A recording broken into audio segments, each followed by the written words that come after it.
বন্ধুরা, welcome my channel. Durand cup 2024 নিয়ে এখন কথা বলবো। জিতের ডুরান্ড কাপ শুরু মোহনবাগানের। কাশ্মীরের সোহেলের গোলে কাশ্মীরেরই দলকে হারালো সবুজ মেরুন। জয় দিয়ে ডুরান্ড কাপ শুরু করলো মোহনবাগান। আই লিগের দল ডাউনটাউন হিরোজকে হারালো তারা।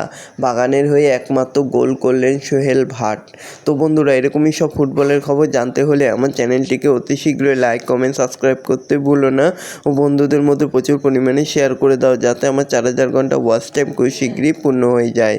তো বন্ধুরা, শুরু হয়ে গেল ডুরান্ড কাপ 2024, যেখানে ডুরান্ড কাপের প্রথম ম্যাচেই ডাউনটাউন হিরোজদের বিরুদ্ধে খেলতে নেমেছিল মোহনবাগান। 72 মিনিট পর্যন্ত গতবারের চ্যাম্পিয়ন দলকে আটকে রেখেছিলেন ডাউনটাউন, কিন্তু শেষ পর্যন্ত পারল না তারা।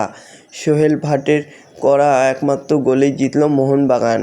কাশ্মীরের ছেলে সোহেল কাশ্মীরের দলের বিরুদ্ধে গোল করলেন। বেশিরভাগ বিদেশি এখনও যোগ না দেওয়ায় ডুরান্ডের প্রথম ম্যাচে বেশ কয়েকজন তরুণ ফুটবলার নামিয়েছিলেন দায়িত্বপ্রাপ্ত কোচ বাস্তব রায়।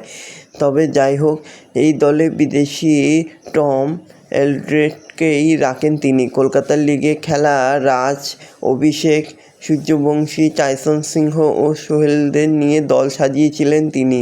মাত্র 4 জন ফুটবলার ছিলেন বেঞ্চে, বাকিদের খেলিয়েছিল এবং ম্যাচটি খুব সহজেই জিতে যায়। তো এরকমই সব ফুটবলের খবর জানতে হলে আমার চ্যানেলটিকে অতি শীঘ্রই লাইক, কমেন্ট, সাবস্ক্রাইব করতে ভুলো না ও বন্ধুদের মধ্যে প্রচুর পরিমাণে শেয়ার করে দাও, যাতে আমার 4000 ঘন্টা ওয়াচ টাইম খুব শীঘ্রই পূর্ণ হয়ে যায়। ধন্যবাদ সবাইকে।